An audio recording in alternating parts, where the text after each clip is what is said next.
Democrats' 2025 nightmare is officially here. Good afternoon, Juju here, bringing you new as we see it. For decades, the bond between the Democratic Party and the American working class was the bedrock of U.S. politics. That era is over. Recent polling reveals a catastrophic collapse in support, sending the party's favorability to its lowest point in over 30 years. This isn't just a slow leak, it's a dam break. Powerful unions that were once welded to the Democratic machine are now actively creating distance, fueling a nightmare scenario for 2025 and beyond. So, how did this historic political divorce actually happen? Why does the party's traditional base feel so completely abandoned? And what are the brutal consequences for the future of American politics? The Democratic Party's brand is in a free fall.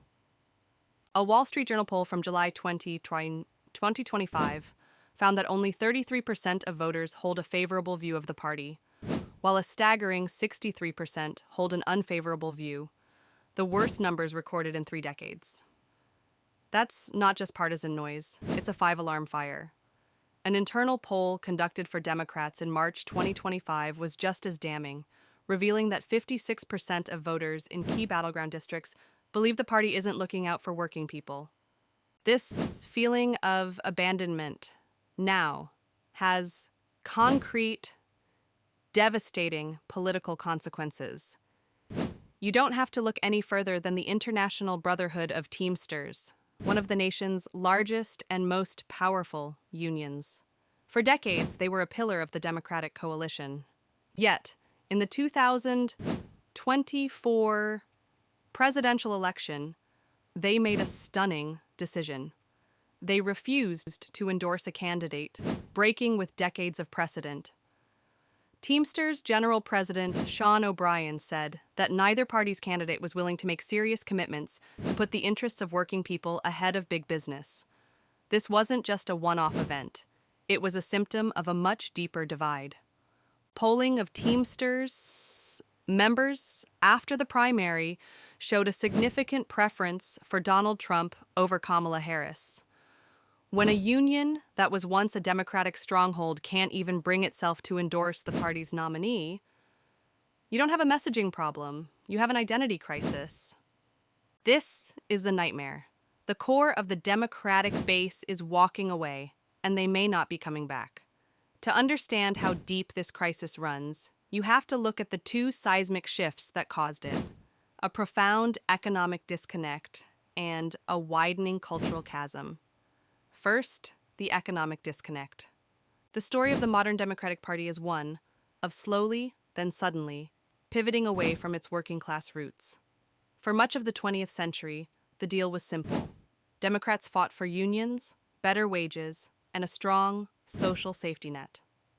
But, as the American middle class shrunk, the party's focus shifted. As one Democratic strategist famously boasted years ago, "For every blue-collar Democrat we lose, we will pick up 2 college-educated Republicans." For a while, that strategy seemed to work. But the bill has now come due. Today, kitchen table issues are what keep voters up at night.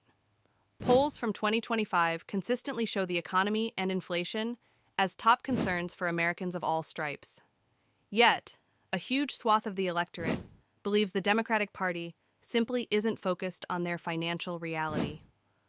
Polling shows that Republicans are now trusted more than Democrats to handle inflation, even while voters disapprove of specific GOP policies.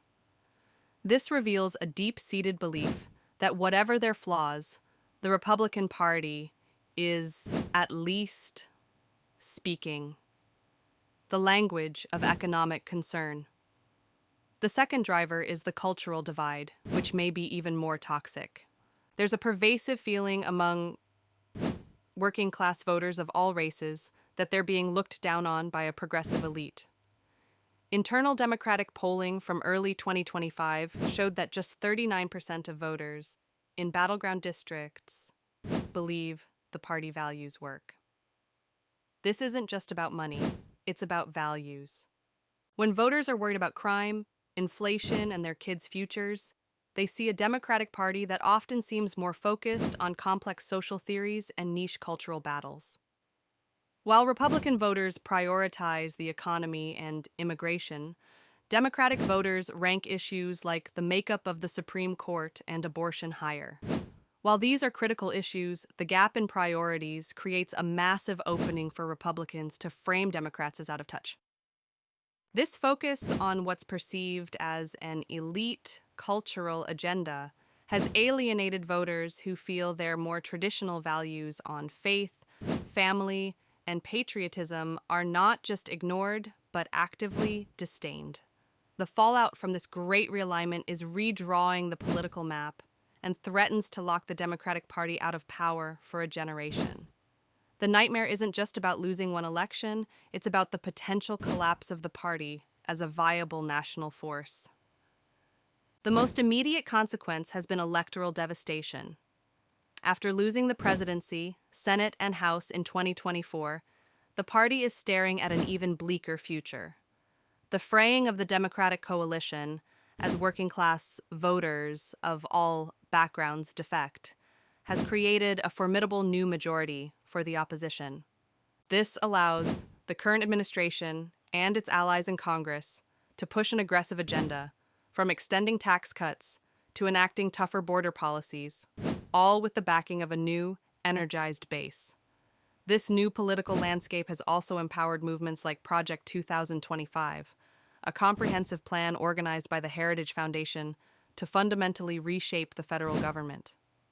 Critics have described this roadmap as an authoritarian plan to dismantle democratic norms and institutions, and it's something Democrats have tried to use as a political weapon.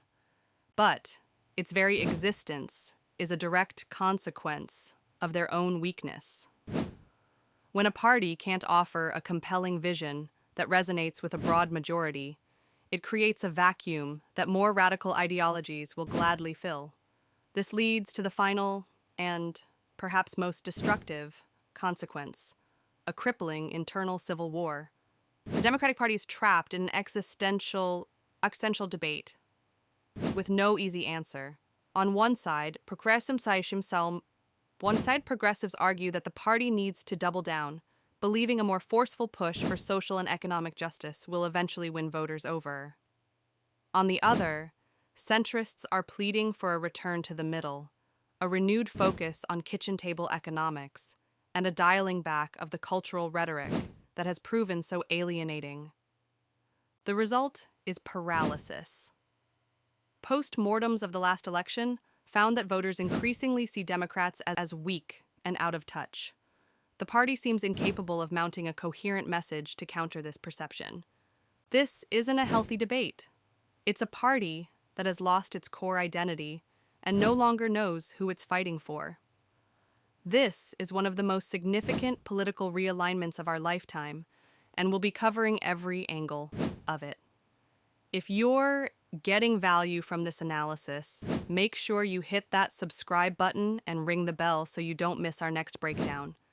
And let me know in the comments, what do you think is the single biggest reason the Democrats are losing the working class?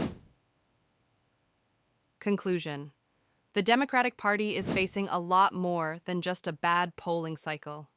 It's confronting a fundamental crisis of identity born from decades of strategic choices that severed its connection to its historic base. The party is hemorrhaging support from the very people who once formed its foundation, working class families and the unions that represent them.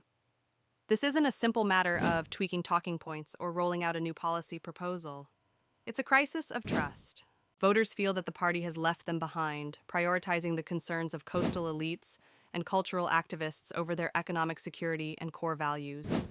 As one Democratic pollster put it, the Democratic brand is so bad that they don't have the credibility to be a critic of Trump or the Republican Party. That trust has to be earned back. The nightmare of 2025 is that the party has become a coalition of different groups whose priorities are often in direct conflict, all held together by little more than opposition to the other side. As its favorability ratings sit at historic lows, The central question remains: can the Democratic Party wake up from this nightmare before it's too late? Or is the coalition that defined 20th century American politics gone for good? What are your thoughts? Leave a comment. Let's debate